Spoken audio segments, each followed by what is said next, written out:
malu yang terpuji di dalam agama. Al-haya'u minallah, gambaran ataupun contoh malu yang dibenarkan dipuji di dalam agama adalah malu kepada Allah atau malu karena Allah Subhanahu wa taala. Rasa malu yang dimiliki itu kemudian mendorong seseorang untuk bil khaufi minhu wa muraqabatihi. Ketika ada rasa malu kepada Allah atau malu karena Allah Subhanahu wa taala, maka mendorong seseorang untuk kemudian memiliki rasa takut kepada Allah Subhanahu wa taala. Demikian juga kemudian selalu memiliki sikap muraqabah, malu kepada Allah Subhanahu wa taala, menjadikan orang takut berbuat dosa, berbuat maksiat.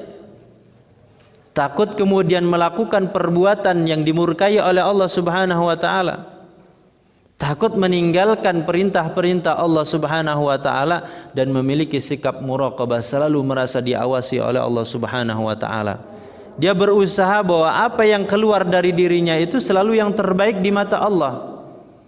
Sebagaimana ketika kita merasa malu kepada seseorang, malu kepada manusia, maka kita akan berusaha semaksimal mungkin yang keluar dari diri kita, yang tampil dari diri kita adalah sesuatu yang terbaik di mata orang tersebut. Kalaulah kepada manusia demikian, maka tentu kepada Allah Subhanahu wa taala lebih patut untuk kita berusaha sikap dan perbuatan kita, ucapan yang keluar dari lisan kita adalah sesuatu yang terbaik dalam pandangan Allah Subhanahu wa taala. Bagi para salaf kita dapatkan begitu banyak contoh. Salah satunya seorang salaf bernama Al-Aswad bin Yazid An-Nakhai.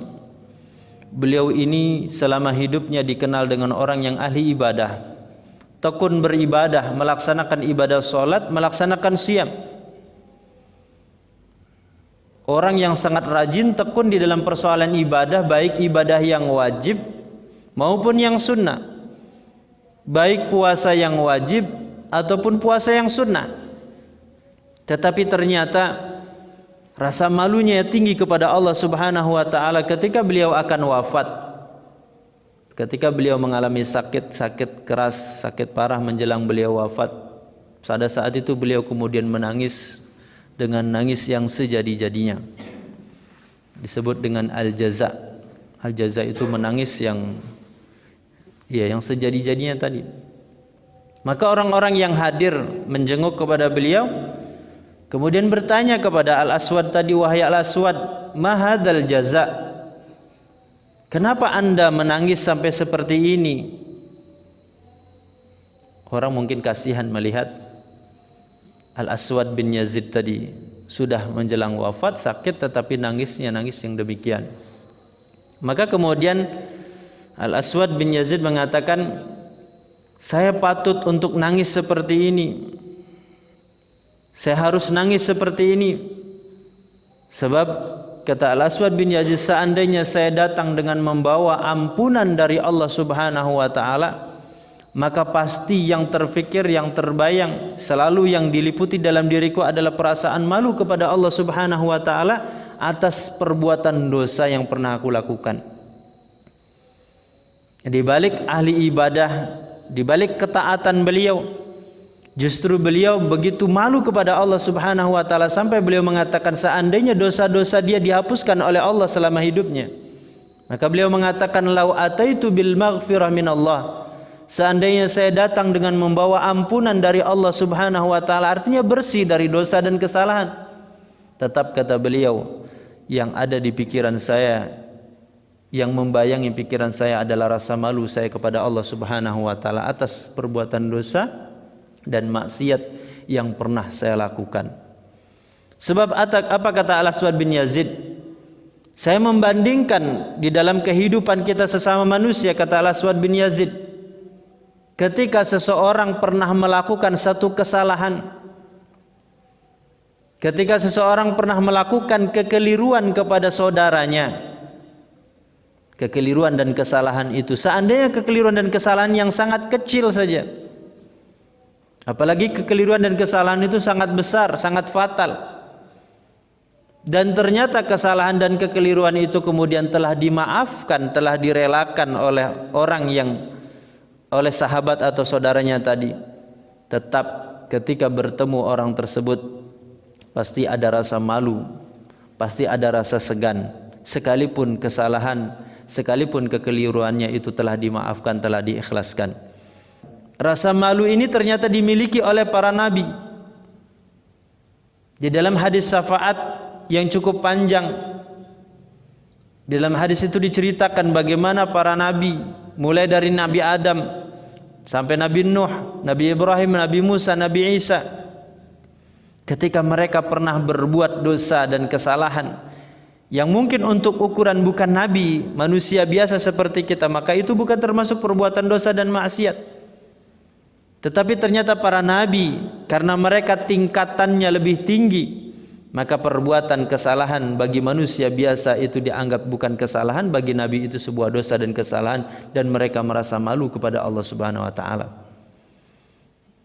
Di dalam hadis syafaat disebutkan ketika manusia di padang mahsyar, mereka dalam keadaan serba ketakutan, serba tidak menentu nasibnya, sementara mereka kemudian tergantung kepada amal perbuatan mereka. Ada yang kemudian keringat mereka sampai mata kaki, ada yang keringat mereka sampai lutut, ada yang keringat mereka sampai pusar, ada yang keringat mereka sampai leher, bahkan ada yang tenggelam mereka karena keringat, tergantung perbuatan kebaikan, amal kebajikan mereka. Ketika itu manusia berpikir kepada siapa mereka akan meminta tolong. Maka akhirnya yang terpikir oleh mereka ketika itu disebutkan di dalam hadis Sahih Muslim, mereka kemudian berdatangan kepada Nabi Adam alaihissalam, mengadu kepada Nabi Adam alaihissalam, menyebutkanlah kelebihan-kelebihan Nabi Adam.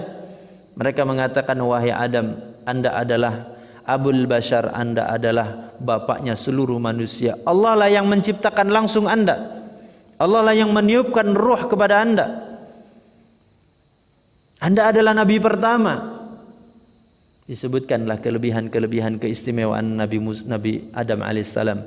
Lalu kemudian manusia meminta tolong kepada Nabi Adam alaihissalam.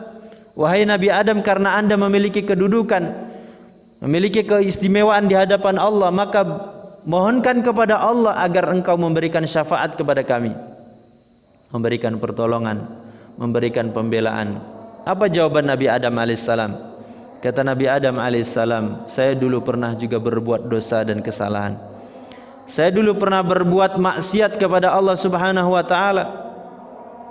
Allah melarangku memakan, mendekati sebuah pohon, tetapi kemudian aku langgar. Maka kata Nabi Adam alaihissalam di dalam hadis itu, saya malu kepada Allah Subhanahu wa taala. Saat ini saya malu di hadapan Allah atas perbuatan dosa dan maksiat yang pernah aku lakukan. Maka rasa malunya Nabi Adam alaihissalam menyebabkan Nabi Adam kemudian tidak sanggup untuk meminta pertolongan kepada Allah Subhanahu wa taala. Datang kepada Nabi Ibrahim, Nabi Nuh. Nabi Nuh kemudian disebutkan awwalur rusul. Keistimewaannya disebut-sebutkan Nabi Nuh itu adalah rasul pertama. Tetapi ternyata Nabi Nuh alaihissalam juga mengatakan, saya pernah berbuat dosa dan kesalahan kepada Allah. Apa kesalahannya? Kesalahan yang mungkin untuk ukuran kita hari ini bukan sebuah kesalahan. Karena Nabi Nuh alaihissalam berdakwah kepada kaumnya 950 tahun. Tetapi ternyata bukan menambah umat dan kaumnya beriman, semakin menambah mereka kemudian jauh dan ingkar kepada Allah Subhanahu wa taala. Akhirnya Nabi Nuh alaihissalam berdoa agar umatnya, agar kaumnya yang ingkar, yang semakin jauh dari Allah Subhanahu wa taala dibinasakan, didatangkanlah air bah. Maka kata Nabi Nuh alaihissalam, itu kesalahan saya. Hari ini saya malu kepada Allah untuk meminta tolong, untuk meminta diberi syafaat oleh Allah Subhanahu wa taala. Nabi Nuh memerintahkan kepada Nabi Ibrahim. Nabi Ibrahim juga sama. Nabi Musa juga sama, Nabi Isa juga sama. Akhirnya kemudian terakhir manusia ketika itu dalam hadis Sahih Muslim disebutkan mereka datang kepada Nabi Muhammad sallallahu alaihi wasallam, lalu Nabi Muhammad sallallahu alaihi wasallam meminta kepada Allah Subhanahu wa taala diberikan syafaat, dan Rasulullah SAW bisa memberikan syafaat. Ini para nabi dosanya bisa dihitung, kesalahannya bisa dihitung, tetapi ternyata rasa malu mereka begitu tinggi kepada Allah Subhanahu wa taala. Akibat perbuatan dosa dan maksiat menurut para nabi tadi, menyebabkan mereka malu untuk meminta kepada Allah Subhanahu wa taala. Tentunya patut kita untuk lebih malu ketika kita tahu bahwa dosa dan maksiat kita kepada Allah lebih banyak. Setiap hari kita tidak pernah luput dari dosa dan maksiat. Tentu kita malu kalau kemudian di dalam sehari kita begitu banyak meminta kepada Allah Subhanahu wa taala. Kalaulah nabi tadi, para nabi dan rasul tadi, dosa dan kesalahan mereka itu bisa dihitung. Ternyata ketika akan meminta kepada Allah, mereka ada perasaan malu sehingga mereka urungkan permintaan itu kepada Allah Subhanahu wa taala.